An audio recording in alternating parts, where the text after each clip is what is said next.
So I have shared the screen, I hope आप लोगों को विजिबल है।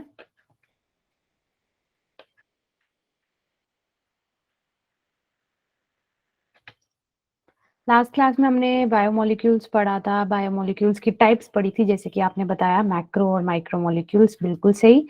और फिर कैसे हमने केमिकल कॉम्पोजिशन एनालाइज करनी है, यानी कि हमने कैसे सेपरेट करना है ऑर्गेनिक और इनऑर्गेनिक को, हमने ये पढ़ा था। ठीक है, ऑर्गेनिक को सेपरेट करने की एक्टिविटी पढ़ी थी, और फिर उसके बाद इनऑर्गेनिक को सेपरेट करने के लिए भी हमने एक एक्टिविटी के बारे में पढ़ा था। उससे पहले मैं आप लोगों से एक दो क्वेश्चंस पूछना चाहूंगी, तो आप मुझे बताएंगे, जस्ट रेज योर हैंड्स जिनको आंसर आता है, जस्ट एक छोटा सा वार्म अप करते हैं। जब हम प्रोटीन्स का कैटाबॉलिज्म करते हैं, कैटाबॉलिज्म आई होप आपको पता है, ब्रेक डाउन करते हैं, just raise your hands, do not write, तो हमें क्या मिलता है? What is the product of protein catabolism? Just raise your hands. हाँ जी, राखी आप बताएंगे। Amino acid ma'am. Amino acids, very good. Amino acids, they are formed as protein catabolism. अच्छा, तो अब नेक्स्ट मुझे कौन बताएगा कि मोनोसेकेराइड्स किसके मोनोमर होते हैं? मोनोसेकेराइड्स किसके मोनोमर होते हैं? Raise your hands. Sunil Prajapati, ये बच्चे का नाम सुनील है या कुछ और है? Ma'am Meenu. What's your name? Ma'am Meenu. Meenu, okay. हाँ जी मीनू, आप इसका आंसर बताओगे? Ma'am carbohydrates. Very good, carbohydrates. Monosaccharides जो हैं वो कार्बोहाइड्रेट्स बनाते हैं। अब मुझे मोनोसेकेराइड के 3 एग्जांपल्स कौन बताएगा? Anjali Rathore, would you like to try 3 examples? Glucose, fructose, galactose. Very good, glucose, fructose और गैलेक्टोज, ये हमने कुछ मोनोसेकेराइड्स के एग्जांपल्स पढ़े थे। वेरी गुड, चलो हो गया वार्म अप, इतना सही कराना था। ठीक है, आगे बढ़ते हैं।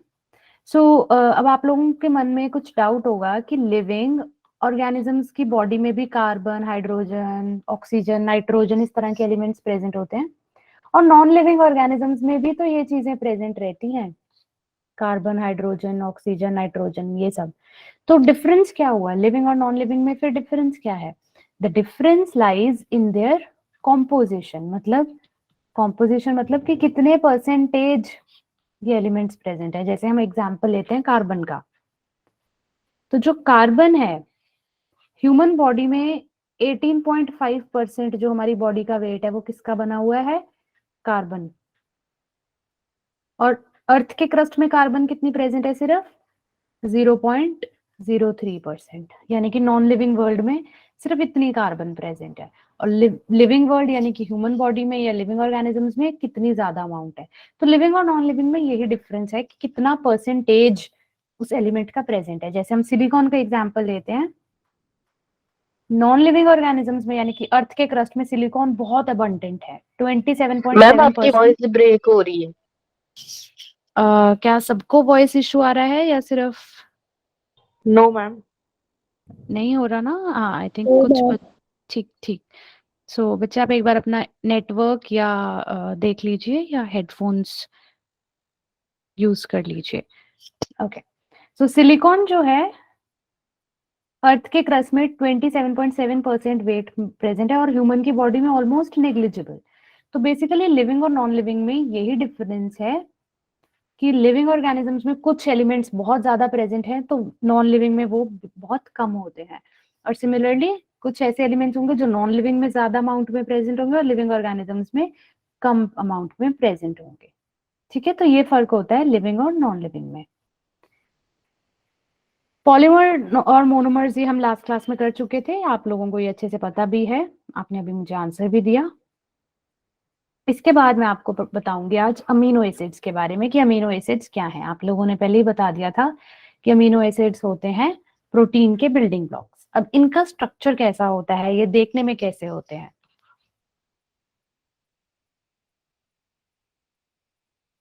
अमीनो एसिड्स को हम कहते हैं सिर्फ 2 वर्ड की इसकी डेफिनेशन बताऊंगी मैं आपको और आपको क्लियर हो जाएगा। Amino acids are substituted methanes. Amino acid का स्ट्रक्चर होता है सब्स्टिट्यूटेड मीथेन। मैंने मोनोमर पॉलीमर बताया था जब मैंने बोला था कि मैक्रोमोलिक्यूल्स जो हैं, मोनोमर एक सिंगल यूनिट होता है, याद करो मैंने बताया था एक ब्रिक है, ब्रिक्स बहुत सारी ब्रिक्स मिलाकर घर बनता है, तो ब्रिक क्या है? मोनोमर। और उसकी जो बहुत सारी ब्रिक्स से बना वो है polymer. Similarly amino acid is a monomer, बहुत सारे amino acids they form protein which is a polymer. तो हमने ये कवर किया था। Coming back to amino acids, अच्छा मीथेन का स्ट्रक्चर आप लोगों को याद है? मीथेन, मीथेन का फॉर्मूला क्या होता है?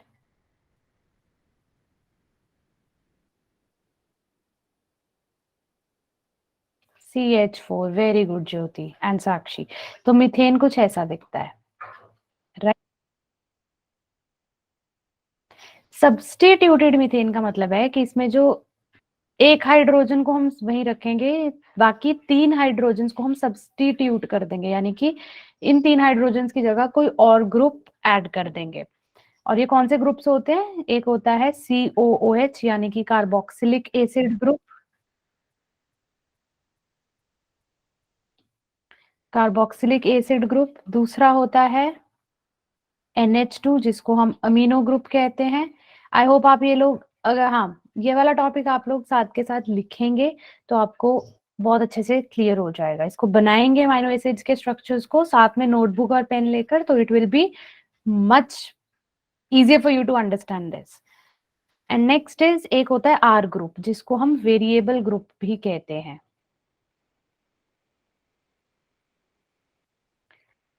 ठीक है, तो ये वेरिएबल ग्रुप होता है। अब अमीनो एसिड का स्ट्रक्चर हमारा कुछ ऐसा दिखा, एक H की जगह COOH लगा दिया, एक H की जगह NH2 ग्रुप लगा दिया और एक H की जगह हमने R यानी कि वेरिएबल ग्रुप लगा दिया। अब ये R ग्रुप कुछ भी हो सकता है, डिफरेंट डिफरेंट अमीनो एसिड्स में R की वैल्यू डिफरेंट रहती है। सपोज अगर R की वैल्यू H है, R की जगह H लगाऊंगी तो मेरा अमीनो एसिड कैसा दिखेगा? देखो हर एक अमीनो एसिड में ये 3 ग्रुप्स तो लगेंगे ही लगेंगे, एक H, एक COOH और एक NH2। ये तो हमने हर एक में लगाना ही लगाना है। H जो ये R ग्रुप होगा ये डिफरेंट होगा, तो मेरा अमीनो एसिड बनाने के लिए मैंने ये 3 ग्रुप्स तो लगा ही देने हैं। इनको हम किसी भी पोजीशन पे लगा सकते हैं, इंटरचेंज कर सकते हैं। और R की जगह मैंने लगा दिया H, तो इसमें हो गए 2 H हो गए इस अमीनो एसिड में। तो ये होता है हमारा बिल्कुल सबसे simplest type of amino acid जिसको हम क्या कहते हैं? ग्लाइसिन। ये समझ आया? उसके बाद अगर सपोज मैं R की जगह लगाऊं मिथाइल ग्रुप यानी कि CH3 ग्रुप, तो मेरे अमीनो एसिड क्या होगा? मैं देखो इसकी पोजीशन चेंज कर दूंगी। सपोज यहाँ पे मैंने COOH लगा दिया, यहाँ पे मैंने NH2 ग्रुप लगा दिया, यहाँ पे H ग्रुप लगा दिया और R की जगह मैंने लगा दिया CH3। तो इस अमीनो एसिड का नाम क्या होगा? एलेनिन। तो एलेनिन और ग्लाइसिन में डिफरेंस क्या है? एलेनिन और ग्लाइसिन में डिफरेंस है कि ग्लाइसिन में R ग्रुप की जगह H होता है और एलेनिन में R ग्रुप की जगह मिथाइल ग्रुप यानी कि CH3 होता है। बाकी तीनों ग्रुप सेम होते हैं, आई एम रिपीटिंग, बाकी तीनों ग्रुप हर एक अमीनो एसिड में सेम रहेंगे, सिर्फ R ग्रुप जो है वो वेरी करेगा। इस केस में R ग्रुप ये है और इस केस में R ग्रुप CH3 है। ठीक है, अब आप लोग मुझे एक चीज बताएं, मैंने आपको कहा कि हर एक अमीनो एसिड में एक COOH ग्रुप होता है और एक ये NH2 ग्रुप होता है। ये जो COOH ग्रुप है ये होता है एसिडिक ग्रुप। अब ये एसिडिक क्यों होता है? एक एसिड की क्या प्रॉपर्टी होती है, कौन बताएगा मुझे? जैसे हमने HCl पढ़ा था, तो एसिड की प्रॉपर्टी क्या होती है? किसी ने हैंड रेज किया हुआ है बच्चे, आपको कोई डाउट है?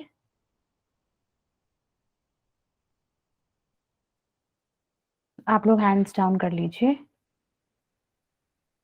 H positive, very good, Anita ने सही बताया। जो H पॉजिटिव को यानी कि प्रोटॉन्स को डोनेट करते हैं, लूज करते हैं, इनमें इनमें एबिलिटी है कि अपने H पॉजिटिव को लूज कर देंगे। तो ये जो COOH ग्रुप है इसमें से जो H है ये लूज कर देता है और क्या बनाता है, COO नेगेटिव। तो इसलिए ये एसिडिक ग्रुप है। और जो NH2 है ये हमारा बेसिक ग्रुप है। बेसिक ग्रुप क्यों है, क्योंकि ये प्रोटॉन को गेन कर रहा है या एक्सेप्ट कर रहा है। OH को लूज कर रहा है, या तो OH को लूज कर रहा है या H पॉजिटिव को गेन कर रहा है, एक ही बात हो गई। तो बेस की प्रॉपर्टी ये रहती है। तो ये जो NH2 ग्रुप है ये क्या करेगा, प्रोटॉन को गेन करके क्या फॉर्म कर देगा, NH3 पॉजिटिव। तो कहने का मतलब ये है कि हमारे अमाइनो एसिड में एक एसिडिक ग्रुप रहता है और एक बेसिक ग्रुप रहता है। एक एसिडिक और एक बेसिक रहते ही रहते हैं, जैसे कि ग्लाइसिन और एलिनिन में ये एसिडिक ग्रुप है और ये बेसिक ग्रुप है। तो एक एसिडिक ग्रुप है और एक बेसिक ग्रुप है, तो हमारा ओवरऑल अमाइनो एसिड क्या होता है, एसिडिक होगा या बेसिक होगा हमारा amino acid, it will B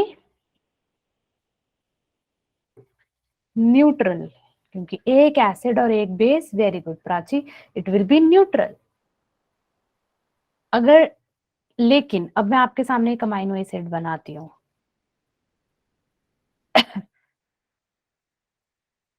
एक अमाइनो एसिड में ये 3 ग्रुप्स तो लगेंगे ही लगेंगे।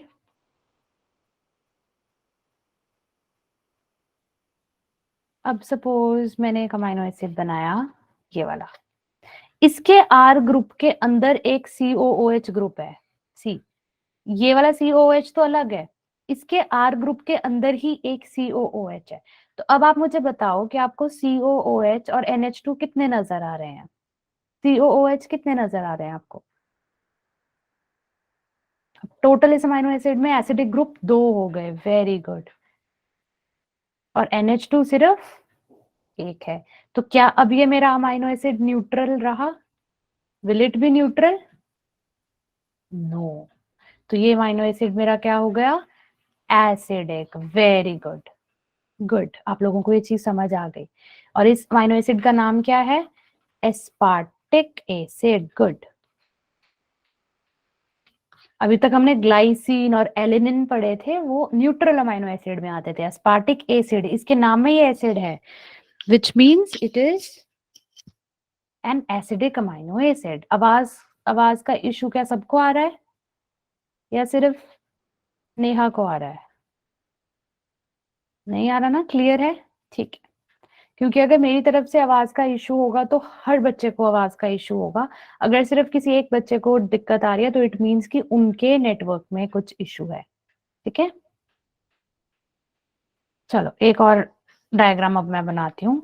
आप लोग इसको साथ के साथ बना रहे हैं या सिर्फ देख रहे हैं, because if you make it आपको बहुत जल्दी याद होगा। देखकर, सिर्फ देखने में ऐसे लगता है कि बहुत आसान है, पर जब खुद बनाने लगते हो तो फिर लगता है कि हमें तो आता ही नहीं है कुछ। बना रहे हैं, गुड, वेरी गुड। जो बना रहे हैं उनको ये चैप्टर बहुत जल्दी याद होगा। गुड, गुड राखी। अब मैंने एक अमाइनो एसिड बनाया है, कुछ ऐसा दिखता है।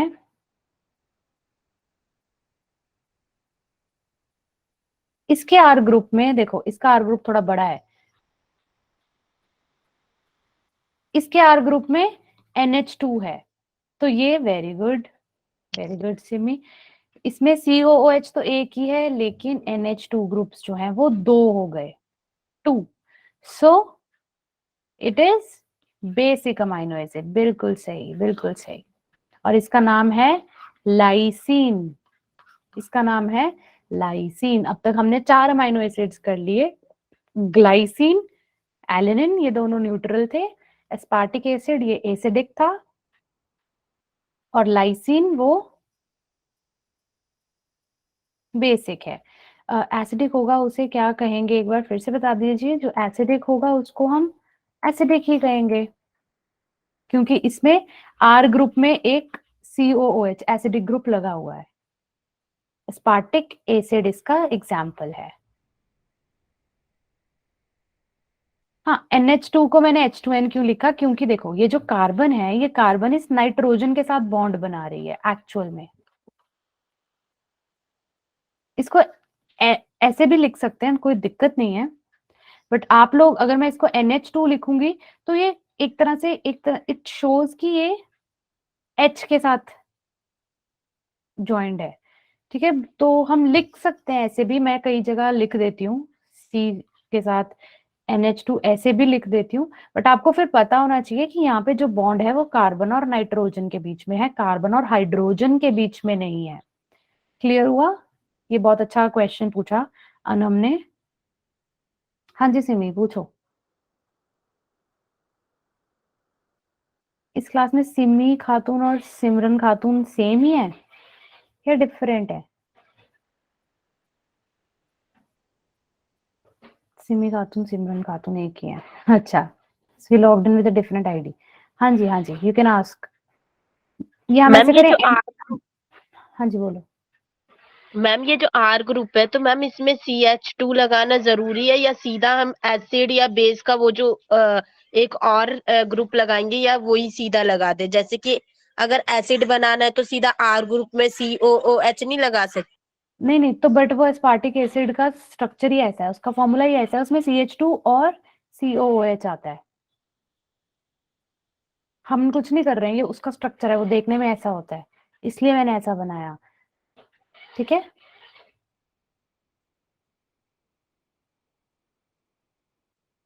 चलो, अब जैसे ये लाइसिन है तो इसका स्ट्रक्चर है कि इसमें 4 कार्बन की चेन है और फिर बाद में NH2 लगा हुआ है, तो ये इनका स्ट्रक्चर है और ये एज इट इज ही याद करना है हमें।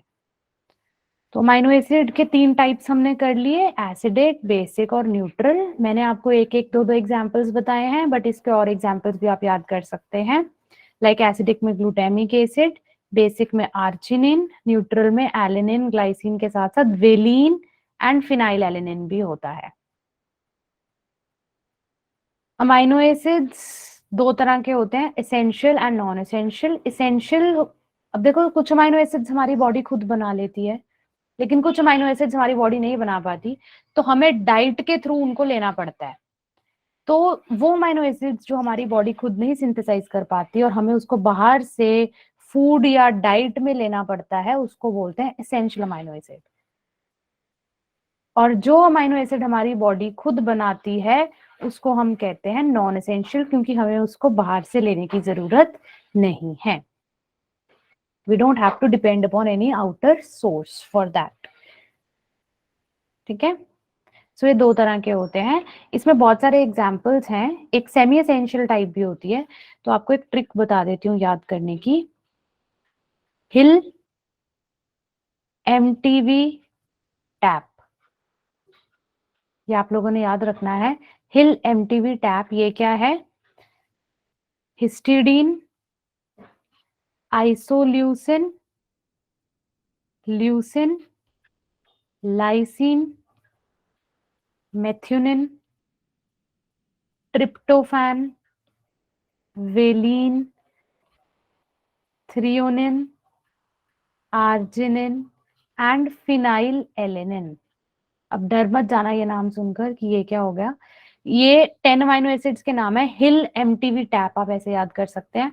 इसमें से H और A को सर्कल कर लीजिए।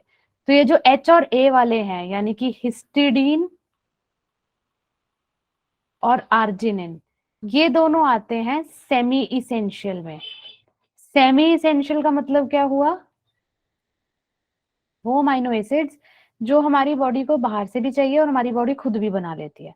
मतलब ये हमारी बॉडी खुद भी बना लेती है, बट इतना नहीं बना पाती कि ये सफिशिएंट हो। तो हमें इसको, हमारी बॉडी भी बनाती है और हमें इसको फूड से भी लेना पड़ता है। वो होते हैं सेमी एसेंशियल। इसके 2 एग्जांपल्स हैं, हिस्टिडीन एंड आर्जिनिन। आर्जिनिन के स्पेलिंग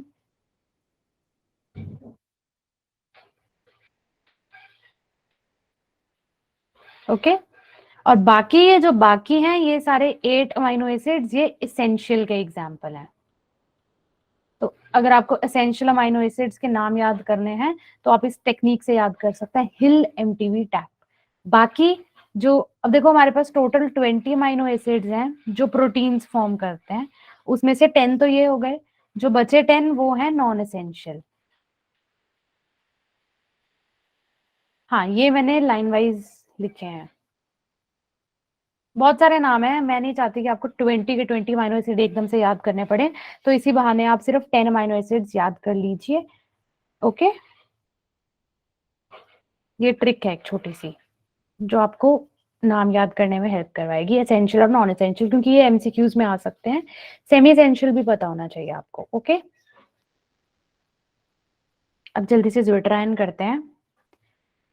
अब मैं आपको बता चुकी हूँ कि जो हमारा COOH ग्रुप है ये H पॉजिटिव लूज करके COO नेगेटिव बना देता है, और जो हमारा NH2 ग्रुप है ये प्रोटॉन को गेन करके NH3 पॉजिटिव ग्रुप बना देता है।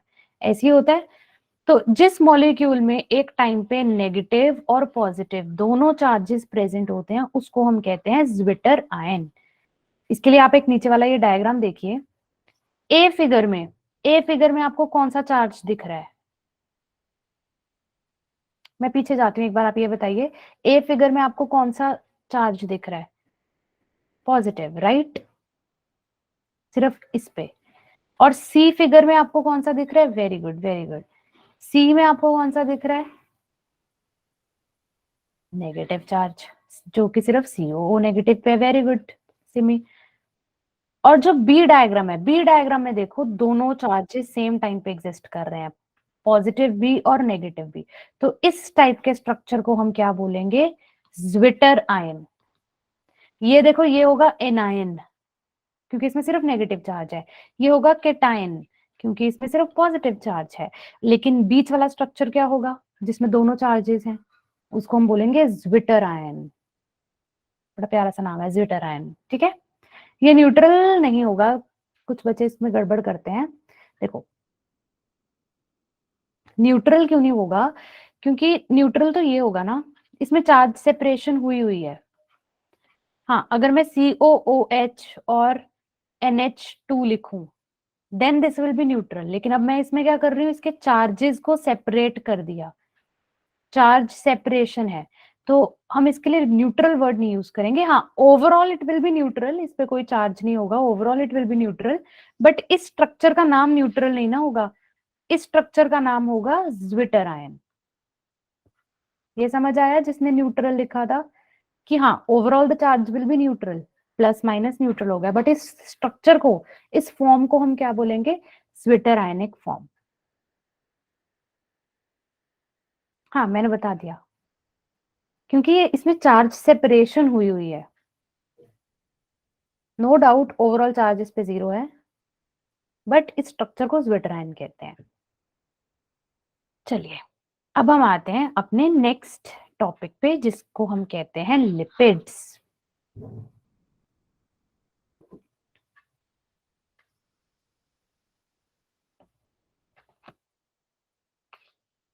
लिपिड्स जो होते हैं ये ऑर्गेनिक सब्सटेंसेस हैं जो वाटर में इनसॉल्यूबल हैं और ऑर्गेनिक सॉल्वेंट्स में सॉल्यूबल हैं।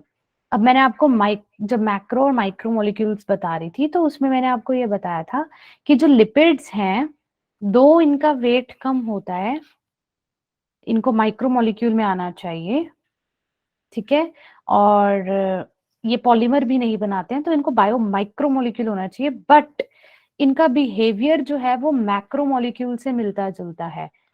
क्या मिलता जुलता है इनके बिहेवियर में? कि ये मैक्रो मॉलिक्यूल्स की तरह ये इनसॉल्यूबल होते हैं वाटर में और ऑर्गेनिक सॉल्वेंट्स में सॉल्यूबल होते हैं। याद है हमने पिछली बार कौन से ऑर्गेनिक सॉल्वेंट में डिसॉल्व किया था इनको? कौन से ऑर्गेनिक सॉल्वेंट में डिसॉल्व किया था? कौन सा एसिड था वो?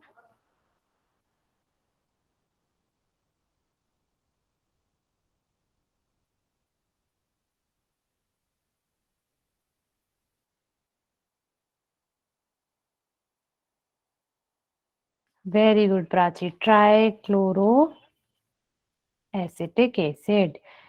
तो ये ऑर्गेनिक सॉल्वेंट में डिसॉल्व करते हैं, इसीलिए ये ऑर्गेनिक है सब। ठीक है, इसमें एग्जांपल्स में fats, waxes, sterols, fat soluble vitamins, phospholipids, glycerides, oils, ये सब इसमें आते हैं। अब मैं आपको एक चीज बताऊं इसके बारे में, ध्यान से सुनना।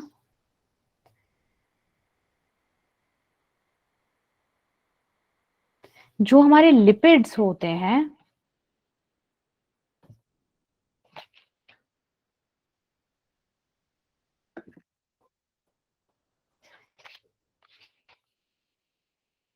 लिपिड्स हमारे दो कंपोनेंट्स से बनते हैं. Lipids are basically fatty acid esters of, lipids क्या होते हैं? Fatty acid esters of glycerol.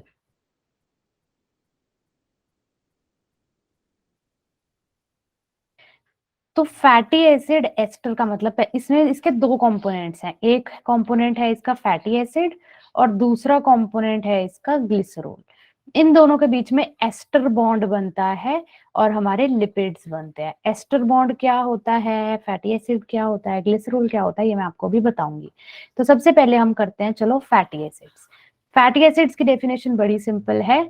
एक लॉन्ग चेन होगी एल्काइल ग्रुप की और पीछे इसके लगा होगा COOH group.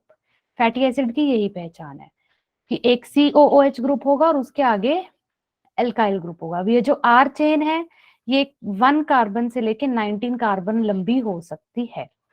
It can be a single carbon like CH3COOH और it can be 19 carbon long. इसको हम इस तरह से लिखेंगे. टोटल कार्बन कितने हो गए?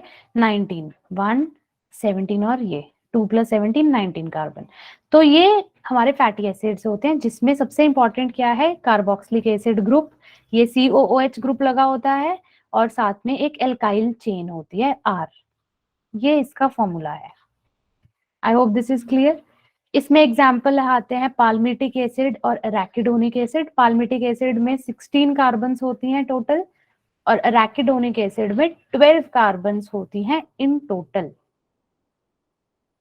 ओके, सो ये फैटी एसिड क्लियर हुआ.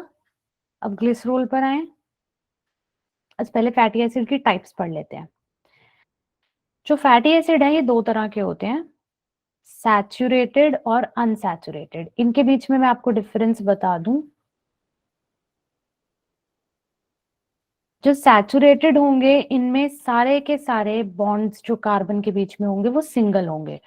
All single bonds. और अनसैचुरेटेड में 1 और मोर डबल बॉन्ड होना जरूरी है. डबल बॉन्ड होगा ही होगा. जैसे कि एग्जाम्पल, सारे कार्बन्स के सिंगल बॉन्ड हैं और पीछे COOH ग्रुप लगा हुआ है. तो ये हमारा सैचुरेटेड फैटी एसिड है. अगर सपोज मैं एक फैटी एसिड बना रही हूं उसमें मैं एक डबल बॉन्ड लगा दिया मैंने दो कार्बन्स के बीच में, या मैंने दो डबल बॉन्ड्स लगा दिए, एक या एक से ज्यादा डबल बॉन्ड हो गया अगर, तो उस टाइप के फैटी एसिड को हम क्या कहेंगे? Unsaturated fatty acid. I hope this is clear. बड़ी क्लियर डेफिनेशन, सिंपल डेफिनेशन है. अगर सभी कार्बन्स के बीच में सिंगल बॉन्ड्स हैं तो वो होता है सैचुरेटेड फैटी एसिड. अगर एक भी डबल बॉन्ड आ गया या एक से ज्यादा डबल बॉन्ड्स हो गए तो वो अनसैचुरेटेड है. सो सैचुरेटेड में कोई डबल बॉन्ड नहीं होता. इसमें एग्जांपल आपका जैसा भी मैंने बताया पाल्मिटिक एसिड जिसमें 16 के 16 कार्बन सिंगल बॉन्ड से अटैच्ड होंगे, या रैकिडोनिक एसिड, ये आ गए सैचुरेटेड में. अनसैचुरेटेड में आपके आ गए oleic acid, oleic acid, linoleic acid या लिनोलेनिक एसिड. ये जो हैं ये होते हैं अनसैचुरेटेड फैटी एसिड्स के एग्जांपल्स. जैसे कि आप डायग्राम में देख सकते हो यहाँ पर एक डबल बॉन्ड लगा हुआ है. तो अगर कहीं भी एक जगह या एक से ज्यादा जगह डबल बॉन्ड आ गया वो हो गया अनसैचुरेटेड फैटी एसिड. अब हम आते हैं ग्लिसरॉल पर. एक पार्ट तो क्लियर हो गया लिपिड का फैटी एसिड वाला. जो सेकंड पार्ट था वो था ग्लिसरॉल. अब ग्लिसरॉल की सिंपल डेफिनेशन है ट्राई हाइड्रोक्सी प्रोपेन. अब ट्राई हाइड्रोक्सी प्रोपेन बनाते हैं. सबसे पहले प्रोपेन का स्ट्रक्चर बनाते हैं. प्रोपेन कैसा दिखता है? प्रोपेन मीन्स 3 कार्बन्स एंड बाकी सारी जगह हाइड्रोजन्स, राइट? ये है प्रोपेन. आई होप आपने ये 10th में भी किया है और ऑर्गेनिक में भी पढ़ा होगा. इसमें ट्राई हाइड्रोक्सी का मतलब क्या हुआ? 3 हाइड्रोक्सी ग्रुप्स, 3 OH ग्रुप्स, यानी कि मैं हाइड्रोजन्स हटाऊंगी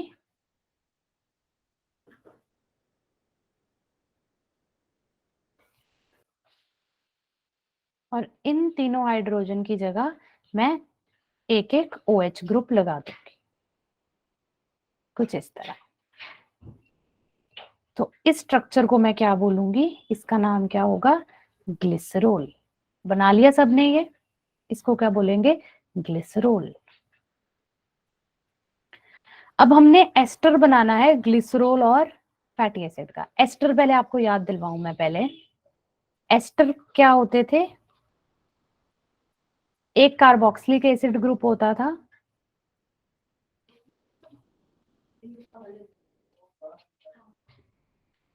और एक अल्कोहल। बिल्कुल, अल्कोहल और कार्बोक्सिलिक एसिड के बीच में ये वाटर इवेपोरेट हो जाता है। वाटर इवेपोरेट हो जाता है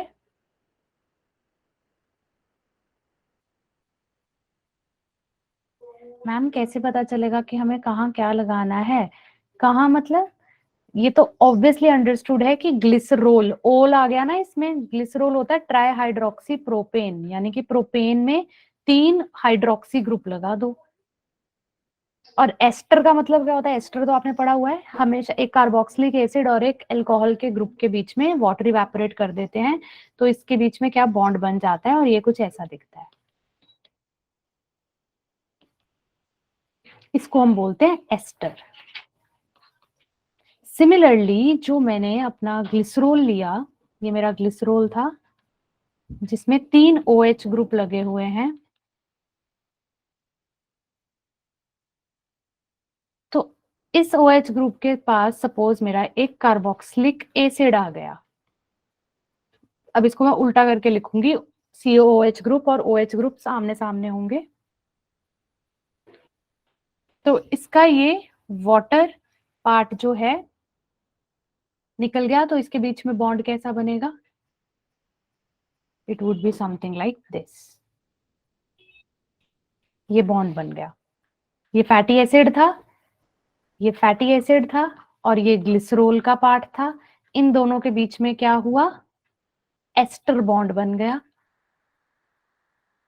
ठीक है, अब क्योंकि सिर्फ एक फैटी एसिड आकर अटैच हुआ है, तो इसको हम क्या बोलेंगे? मोनोग्लिसराइड।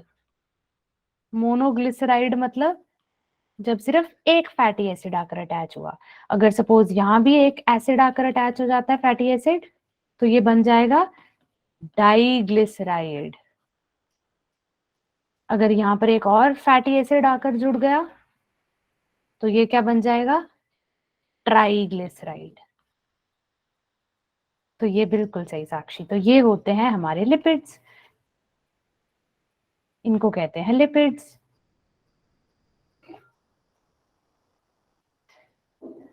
ठीक है, so they are esterified with glycerol. Fatty acid esterified with glycerol. 3 types होती है, मोनोग्लिसराइड, डाइग्लिसराइड एंड ट्राइग्लिसराइड। ठीक है, अब इनको हम फैट्स भी कह सकते हैं, इनको हम ऑयल्स भी कह सकते हैं, based on their melting point. जिन लिपिड्स, जो लिपिड्स जिनका मेल्टिंग पॉइंट बहुत हाई है, they have a very high melting point.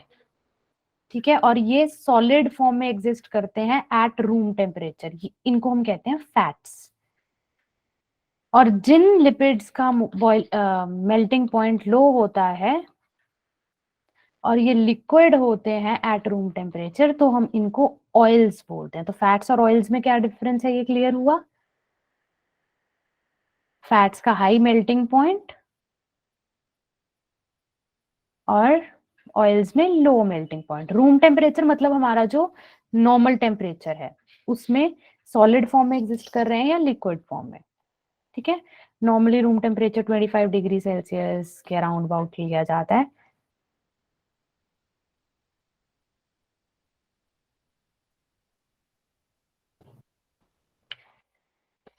इसके बाद ठीक है, नेक्स्ट टॉपिक है फॉस्फोलिपिड्स, क्योंकि अभी हमें ऐसे 15 मिनट्स रह गए और हमें न्यूक्लियोसाइड्स करना है। थोड़ा सा फास्ट कराऊंगी बच्चे, क्योंकि आपकी लास्ट क्लास ओरिएंटेशन की वजह से छोटी थी, तो आज की क्लास में मुझे थोड़ा सा फास्ट चलना पड़ेगा। ओके, अगर कहीं डाउट हुआ तो आप लोग मुझसे एंड में पूछ लेना, अभी फिलहाल मुझे फिनिश करने दो। फॉस्फोलिपिड क्या होता है? ये जो मैंने भी अपना लिपिड बनाया, लिपिड कैसा है? ये रहा, ऐसा है, यही बनाया मैंने। इसमें एक फैटी एसिड को मैं रिप्लेस कर दूंगी फॉस्फेट ग्रुप से। तो इस एक फैटी एसिड की जगह अगर मैं फॉस्फेट ग्रुप लगा दूंगी तो वो क्या हो जाएगा, मतलब इन शॉर्ट वो लिपिड जिसमें फॉस्फेट ग्रुप है उसको कहेंगे phospholipid. Simple definition, that lipid which contains a phosphate group is called phospholipid. और हमारी जो सेल मेम्ब्रेन है वो किसकी बनी हुई है? हमारी जो सेल मेम्ब्रेन है जिसको हम बाइलेयर कहते थे, वो किस चीज की बाइलेयर होती है? वेरी गुड अनीता, है वो हमारी फॉस्फोलिपिड बाइलेयर होती है। It is phospholipid bilayer. बिल्कुल सही, गुड नैन्सी। ठीक है, सो अब लिपिड्स वाला टॉपिक खत्म हुआ। अब हम आते हैं अपने न्यूक्लियोटाइड्स पर। न्यूक्लियोटाइड्स एक बार मुझे बताओगे किसका बिल्डिंग ब्लॉक होते हैं? न्यूक्लियोटाइड्स किसका मोनोमर है?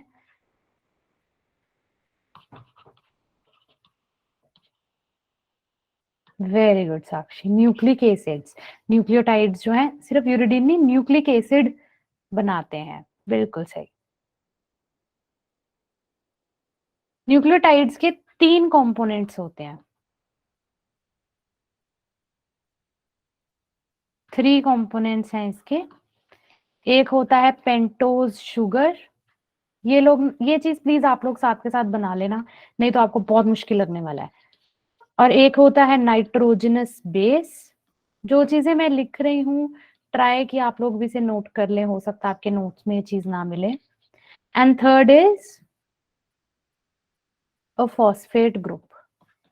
न्यूक्लियोटाइड इन 3 चीजों से बनता है, पेंटोज शुगर, नाइट्रोजनस बेस और फॉस्फेट ग्रुप। अब जल्दी से आपको बता देते हैं कि पेंटोज शुगर और ये क्या है। सबसे पहले पेंटोज शुगर क्या होती है? पेंटो वर्ड का मतलब क्या होता है? पेंटागन हम वर्ड लगाते हैं, तो पेंटा वर्ड किसके लिए यूज होता है? Pentane means 5। Very good. तो वो sugar which contains 5 carbons is pentose sugar. Very good. तो इसका स्ट्रक्चर कुछ ऐसा दिखता है।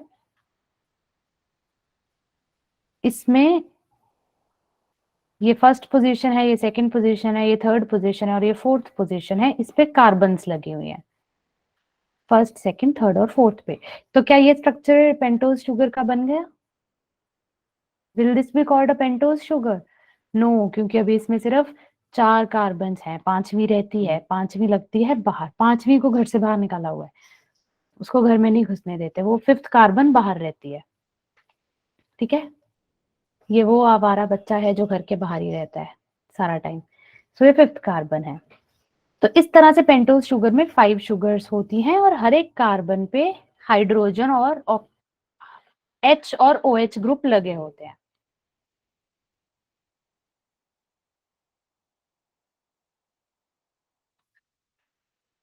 ठीक है, इस तरह से हाइड्रोजन और OH ग्रुप्स लगे होते हैं। अब ये पेंटोज शुगर 2 तरह की होती हैं, 2 तरह की होती हैं। It can either be ribose sugar और डीऑक्सी राइबोज शुगर, राइबोज या डीऑक्सी राइबोज।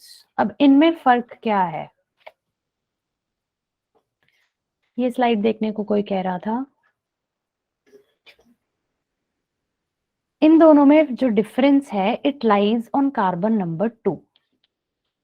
कार्बन नंबर 2 में अगर एक H और एक OH ग्रुप लगा हुआ है तब तो उस शुगर को हम राइबोज शुगर कहते हैं, जैसे कि ये इस कार्बन नंबर 2 पे एक हाइड्रोजन ग्रुप है और एक हाइड्रोक्साइड ग्रुप है। लेकिन डीऑक्सी राइबोज में डीऑक्सी का मतलब क्या है? No oxygen. तो इसमें दोनों ही H ग्रुप लगे होते हैं एट कार्बन नंबर 2। तो इसका स्ट्रक्चर भी मैं ड्रॉ कर देती हूँ। इसका स्ट्रक्चर कुछ ऐसा दिखेगा।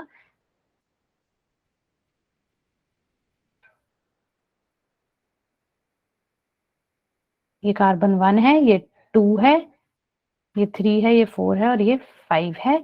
और जो सेकंड कार्बन है, सेकंड कार्बन पे दोनों H लगे हुए हैं। यहाँ पर सेकंड कार्बन पे H और OH लगा हुआ है, यहाँ पर सेकंड कार्बन पे सिर्फ H लगे होते हैं। आई होप दिस इज क्लियर। दो टाइप की शुगर्स हैं, राइबोज और डीऑक्सी राइबोज। ऊपर वाली राइबोज है, नीचे वाली डीऑक्सी राइबोज है। इसके बाद सेकंड कंपोनेंट क्या था न्यूक्लिक एसिड न्यूक्लियोटाइड का?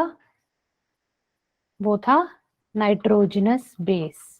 अब ये नाइट्रोजनस बेस क्या होते हैं? ये कुछ रिंग्स होती हैं जिनमें नाइट्रोजन होती है। तो ये दो तरह के होते हैं नाइट्रोजनस बेसिस। एक होता है पिरिमिडीन्स और दूसरे टाइप का नाइट्रोजनस बेस होता है purine. Pyrimidine and purine. Pyrimidine होती हैं हमारी 6 मेंबर्ड रिंग्स। इनमें 6 मेंबर्स होते हैं और जो नाइट्रोजन है वो फर्स्ट और थर्ड पोजीशन पर लगी होती है। अब इसका रिंग बेंजीन जैसा स्ट्रक्चर होता है, 6 मेंबर्ड स्ट्रक्चर है, बना लीजिए साथ साथ। ठीक है, ये नंबर 1 पोजीशन है, 2, 3, 4, 5 एंड 6। तो फर्स्ट और थर्ड पे नाइट्रोजन है, मतलब फर्स्ट पोजीशन पे N है, थर्ड पोजीशन पे N है, बाकी जगह क्या है? कार्बन। बाकी 4 पोजीशंस पर कार्बन है। फर्स्ट और सेकंड के बीच में डबल बॉन्ड है, थर्ड और फोर्थ के बीच में डबल बॉन्ड है, फिफ्थ और सिक्स्थ के बीच में डबल बॉन्ड है। तो ये एक बेसिक स्ट्रक्चर है पिरिमिडीन का। पिरिमिडीन 6 मेंबर्ड रिंग है जिसके फर्स्ट और थर्ड पोजीशन पे नाइट्रोजन होते हैं। ये इसका बेसिक स्ट्रक्चर है। तीन टाइप की होती हैं pyrimidines, cytosine, thymine and uracil. ये 3 तरह के पिरिमिडीन्स होती हैं। लिख लिया ये? Cytosine, thymine, uracil. इनके बस बॉन्ड्स थोड़े बहुत डिफरेंट होते हैं, बेसिक स्ट्रक्चर यही रहता है। ये 3 तरह की पिरिमिडीन्स हैं। अब प्यूरीन्स पर आए। प्यूरीन थोड़ी सी कॉम्प्लेक्स होती हैं, जिसका स्ट्रक्चर ज्यादातर बच्चों को करने की जरूरत नहीं है, बट स्टिल आपको पता होना चाहिए अगर आउट ऑफ क्यूरियोसिटी जानना चाहते हो। तो इसमें 2 रिंग्स होती हैं, 2 रिंग्स हैं। एक 6 मेंबर्ड रिंग है और एक 5 मेंबर्ड रिंग है। और इसमें नाइट्रोजन प्रेजेंट रहती है 1, 3, 7 और 9 पोजीशंस पर। तो मैं 2 रिंग्स बनाती हूँ, ये 2 फ्यूज्ड रिंग्स हैं। एक तो यही पिरिमिडीन वाली रिंग होती है बिल्कुल, और इसके साथ ही एक 5 मेंबर्ड रिंग लगी होती है। अब इसकी काउंटिंग उल्टी चलती है, यहाँ पे 1, 2, 3, 4, 5th, 6th पोजीशन। और यहाँ पर देखो ये इस तरह से काउंटिंग चल रही है, तो यहाँ पर इस तरह से चलेगी 7, 8, 9। और नाइट्रोजन कौन सी पोजीशन पे है? नाइट्रोजन मैंने बताया फर्स्ट पोजीशन पे है, थर्ड पे है, 7th पे है और 9th पे है। बाकी पोजीशंस पे क्या है? कार्बन लगा दो, बाकी जगह पे कार्बन। तो ये किसका स्ट्रक्चर हो गया? प्यूरीन का, जिसमें 2 रिंग्स हैं, पहली 6 मेंबर्ड रिंग है और दूसरी 5 मेंबर्ड रिंग है।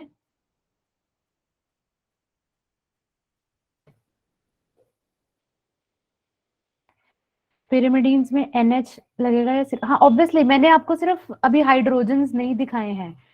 यहाँ पर तो देखो नाइट्रोजन की 3 वैलेंसीज हैं, वो पूरी हो गई हैं, तो सिर्फ N ही है, लेकिन कार्बन्स के साथ H लगेगा, जो मैंने नहीं शो किया। कुछ कुछ कार्बन्स के साथ H लगेगा, वो मैंने अभी नहीं दिखाया, मैंने आपको सिर्फ बेसिक स्ट्रक्चर दिखाया। प्यूरीन्स 2 तरह की होती हैं, 2 टाइप्स हैं प्यूरीन्स की, एडेनिन एंड ग्वानिन। मैं अभी हाइड्रोजन नहीं लगा रही हूँ, मैंने सिर्फ आपको कार्बन और नाइट्रोजन ही बताया है। ठीक है,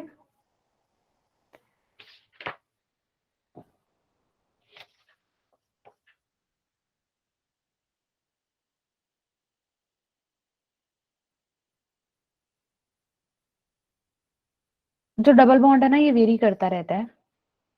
क्योंकि एडेनिन और ग्वानिन में वेरी करेगा, तो मैं ज्यादा डबल बॉन्ड पर भी फोकस नहीं कर रही हूँ, सिर्फ आपको मेन मोटा मोटा स्ट्रक्चर बता रही हूँ कि पिरामिडीन दिखने में ऐसी होती है, 6 मेंबर्ड सिंगल रिंग होती है, प्यूरीन डबल रिंग्स होती है, 2 रिंग्स फ्यूज्ड होती हैं, एक 6 मेंबर्ड रिंग है और एक 5 मेंबर्ड रिंग है, ये दोनों फ्यूज्ड है।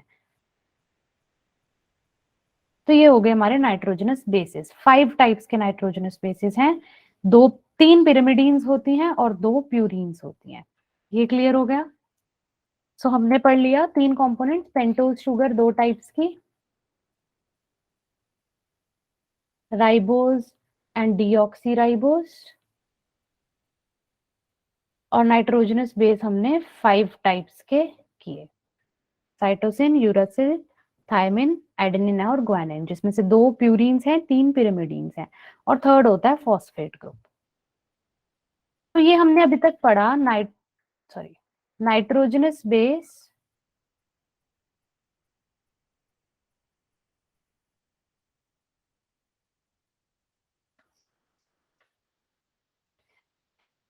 जब हमारा पेंटोज शुगर नाइट्रोजनस बेस के साथ ज्वाइन कर जाती है, उसको हम कहते हैं न्यूक्लियोसाइड,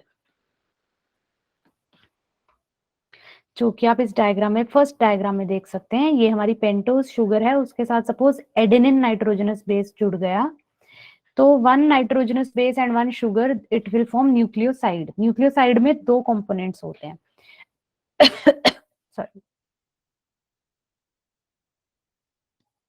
जैसे ये हमारी शुगर थी, ये कार्बन नंबर 1 है, कार्बन नंबर 1 के साथ हमेशा नाइट्रोजनस बेस जुड़ता है। तो जब nitrogenous base, NB is nitrogenous base, यही जो हमने 3 टाइप्स करी है ना नाइट्रोजनस बेस की, ये प्यूरीन, प्यूरीन और पिरामिडीन, इन दोनों के बीच में बॉन्ड बन जाता है, जो होता है ग्लाइकोसिडिक बॉन्ड। इस बॉन्ड को क्या कहते हैं? Glycosidic bond. ये शुगर और नाइट्रोजनस बेस के बीच में बनता है, तो इसको हम बोलते हैं न्यूक्लियोसाइड। अब सपोज ये हमारी पेंटोज शुगर है, पेंटोज शुगर के साथ एडेनिन नाइट्रोजन बेस आके जुड़ा, एडेनिन, तो इस न्यूक्लियोसाइड का नाम क्या हो जाएगा? एडिनोसिन। एडिनोसिन और एडेनिन में डिफरेंस क्या है? एडेनिन अकेला नाइट्रोजनस बेस है, लेकिन जब एडेनिन नाइट्रोजनस बेस हमारे शुगर के साथ आकर जुड़ गया, तो उसका नाम एडेनिन नहीं रहा, उसका नाम एडिनोसिन बन गया, क्योंकि एडिनोसिन एक न्यूक्लियोसाइड है। ठीक है। सिमिलरली ग्वानोसिन, ग्वानोसिन मतलब जब ग्वानिन न्यूक्लियोटाइड नाइट्रोजनस बेस हमारा शुगर के साथ जुड़ा, तो उस न्यूक्लियोसाइड को हम ग्वानोसिन बोल देंगे। सिमिलरली थाइमिडिन, यूरिडीन और साइटिडिन, ये 5 टाइप के न्यूक्लियोसाइड्स हैं। और जब ये nitrogenous base plus sugar plus phosphate group हो जाएगा, तब क्या बनता है? न्यूक्लियोटाइड। न्यूक्लियोटाइड मीन्स, ट मीन्स 3, जिसमें ये तीनों जुड़ गए। तो ये स्ट्रक्चर कैसा दिखता है? याद रखना है, ये जो हमारी शुगर है, फर्स्ट कार्बन के साथ कौन जुड़ता है? फर्स्ट कार्बन के साथ हमारा नाइट्रोजनस बेस जुड़ता है, कार्बन नंबर 1 के साथ, एक कार्बन बाहर होती है, उस कार्बन के साथ, जो 5th कार्बन है, उसके साथ जुड़ता है फॉस्फेट ग्रुप, 5th कार्बन के साथ।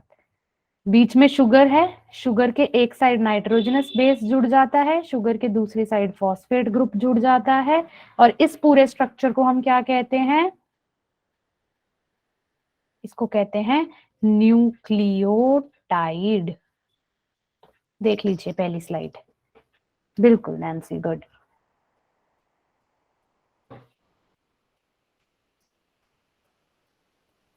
और मैंने आपको बताया था नाइट्रोजनस बेस और शुगर के बीच के बॉन्ड को हम ग्लाइकोसिडिक बॉन्ड कहते हैं, शुगर और फॉस्फेट के बीच के बॉन्ड को हम एस्टर बॉन्ड कहते हैं। जिसको समझ नहीं आया, आई एम रिपीटिंग कि जो न्यूक्लियोटाइड है, मैंने आपको पहले ही बताया था, इसके 3 कंपोनेंट्स होते हैं, एक शुगर होती है, एक हमारा नाइट्रोजनस बेस होता है और एक हमारा फॉस्फेट ग्रुप होता है। तो ये सेंटर वाली हमारी शुगर है। तो जब शुगर और नाइट्रोजनस बेस जुड़ते हैं तो वो दो चीजें जुड़ गई, दो चीजें आपस में मिल गई तो उसको हम कहेंगे न्यूक्लियोसाइड, उस स्ट्रक्चर को हम कहेंगे न्यूक्लियोसाइड। जब ये तीनों जुड़ गई, शुगर, नाइट्रोजन बेस और फॉस्फेट, तो हम उसे कहेंगे न्यूक्लियोटाइड। तो शुगर के फर्स्ट कार्बन के साथ हमेशा नाइट्रोजनस बेस जुड़ता है और फिफ्थ कार्बन के साथ फॉस्फेट ग्रुप जुड़ता है, तो इस पूरे स्ट्रक्चर को हम कहते हैं न्यूक्लियोटाइड। ये समझ आ गया? आई होप कि अब तो समझ आ जाना चाहिए। फिर ये जो न्यूक्लियोटाइड्स हैं ये क्या बनाते हैं? डीएनए और आरएनए, जो हमारी सारा जेनेटिक इंफॉर्मेशन स्टोर करता है। I hope this is clear. Nucleoside और nucleotide. If it is clear तो मैं अपना लास्ट टॉपिक एक समझाऊं आप लोगों को।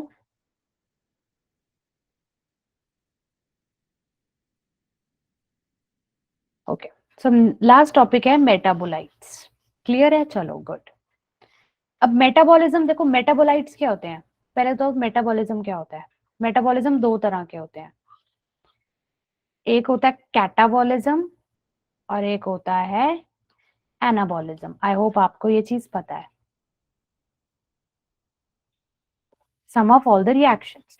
तो कैटाबॉलिज्म का मतलब होता है, इसको याद करने का तरीका, कैटा मीन्स काटा, काटाबॉलिज्म, अगर हम किसी चीज को काट रहे हैं, ठीक है, ब्रेक कर रहे हैं, बिल्कुल, तो वो हो गया कैटाबॉलिज्म। अगर हम कोई चीज सिंथेसाइज कर रहे हैं या फॉर्म कर रहे हैं, वेरी गुड साक्षी, तो वो हो गया एनाबॉलिज्म।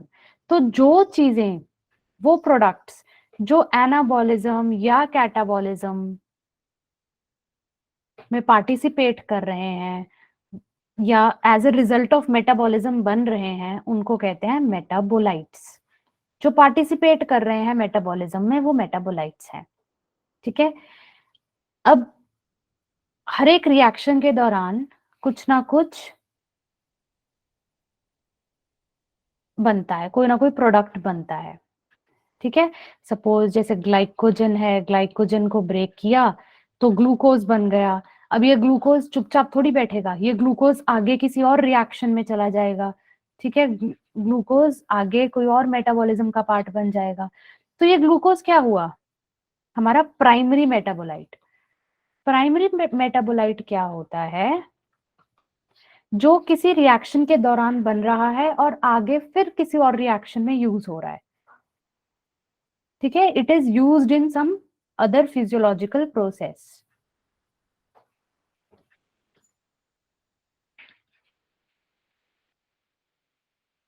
अनदर मेटाबॉलिक प्रोसेस या किसी और में, बिल्कुल जैसे फोटोसिंथेसिस में, ठीक है। लेकिन कुछ प्लांट्स में, कुछ फंगस में, फंजाई में और कुछ बैक्टीरिया में क्या होता है, कुछ ऐसी चीजें बन जाती हैं जो आगे कहीं यूज ही नहीं होती हैं, बिल्कुल यूजलेस होती हैं, वेस्ट प्रोडक्ट्स बन जाते हैं, उनको बोलते हैं सेकेंडरी मेटाबोलाइट्स। ये ह्यूमन बींग्स में नहीं होते हैं, ये प्लांट्स, फंजाई और बैक्टीरिया में बनते हैं, ठीक है। सो ये जो सेकेंडरी मेटाबोलाइट्स होते हैं, ये जिसमें बनते हैं उसमें किसी काम के नहीं होते, ठीक है। जैसे फॉर एग्जांपल, ये कुछ प्राइमरी मेटाबोलाइट और सेकेंडरी में डिफरेंस क्या है? हाँ बिल्कुल, प्राची सही बता रही है। प्राइमरी मेटाबोलाइट्स ग्रोथ और डेवलपमेंट में यूज होते रहते हैं। ये जो सेकेंडरी मेटाबोलाइट्स हैं, ये एक बार बन गए तो ये आगे कहीं यूज नहीं होंगे, ये उस ऑर्गेनिज्म में ऐसे ही वेस्ट पड़े रहेंगे, ठीक है। इसमें एग्जांपल्स में आ गए, बिल्कुल सही, जैसे आपने कहा एंटीबायोटिक्स या टॉक्सिन, साइटोटॉक्सिन्स कहा किसी ने, ये कुछ एग्जांपल्स हैं सेकेंडरी मेटाबोलाइट्स के। जैसे हम कुछ पिगमेंट्स होते हैं एंथोसाइनिन्स, ये फ्लावर्स को कलर देने में हेल्प करते हैं, फ्लावर्स के कलर में। लेकिन ये एक बार बन गए प्लांट में तो ये आगे कहीं किसी रिएक्शन में यूज नहीं हो रहे, बिल्कुल बुक में है ये सब। मॉर्फिन, अब हम लोगों के लिए ये सेकेंडरी मेटाबोलाइट्स बहुत इंपॉर्टेंट है, हमारे लिए दे आर वेरी इंपॉर्टेंट, हमारे काफी काम आते हैं, लेकिन जिसमें बन रहे हैं उनके किसी काम के नहीं है। जैसे मॉर्फिन है, हम लोग मॉर्फिन को एज अ मेडिसिन यूज कर लेते हैं, लेकिन प्लांट्स में जो मॉर्फिन बन रही है, प्लांट्स में तो किसी काम की नहीं है ना। सो वो प्रोडक्ट्स जो जिनका कोई आगे फिजियोलॉजिकल इंपॉर्टेंस नहीं है, जो आगे no physiological role. Physiological role का मतलब होता है किसी रिएक्शन में पार्टिसिपेट नहीं कर रहे हैं। एक बार बन गए तो बस एज इट इज कुछ ना कुछ बना देंगे, कहीं ना कहीं लग जाएंगे, जैसे एंथोसाइनिन फ्लावर को कलर दे देगा, बट वो एंथोसाइनिन कहीं यूज नहीं होगा, वो वहीं पड़ा रहेगा जब तक वो फ्लावर मुरझाकर टूट नहीं जाता। एंथोसाइनिन कहीं यूज नहीं हो रहा प्लांट में। ठीक है। रबर, हमारे लिए रबर कितनी काम की है, लेकिन प्लांट के लिए तो रबर सिर्फ एक वेस्ट है, कहीं मेटाबोलाइज नहीं हो रही, कहीं यूज नहीं हो रही, तो उनको बोलते हैं सेकेंडरी मेटाबोलाइट्स। जो बॉडी में आगे मेटाबॉलिज्म में लग जाते हैं उनको कहते हैं प्राइमरी। जो कहीं नहीं फिजियोलॉजिकली इंपॉर्टेंट रोल प्ले कर रहे हैं उनको कहते हैं सेकेंडरी मेटाबोलाइट्स। ये थोड़ा सा मैंने टॉपिक जल्दी कराया है, नेक्स्ट क्लास में मैं आपको ये इन डिटेल थोड़ा सा और डिटेल में बता दूंगी। वैसे आई थिंक ये छोटा सा ही टॉपिक है, इस पे ज्यादा टाइम लगाने की जरूरत भी नहीं है। सो आई होप आज का टॉपिक आप लोगों को क्लियर हुआ। How was your class? It was interesting? सबने साथ साथ में बनाकर देखा? Very good, great. ये चैप्टर बहुत इंटरेस्टिंग है, बड़ा मजेदार है। अगर आप साथ के साथ बनाओगे ना तो आपको सब समझ आ जाएगा, लेकिन अगर नहीं आया समझ में, सुना नहीं ध्यान से, तो फिर मुश्किल है। चलो, तो आज के लिए इतना बहुत है। ये बहुत टफ है, बट आई थिंक मैंने काफी सिंप्लीफाइड वे में आपको बताया। आप थोड़ा सा और ध्यान से सुनेंगे तो आपको और क्लियर हो जाएगा। हाँ जी Sini, you want to ask something? You welcome Shraddha. Shraddha, मैंने पहली बार नाम सुना। You coming for the first time?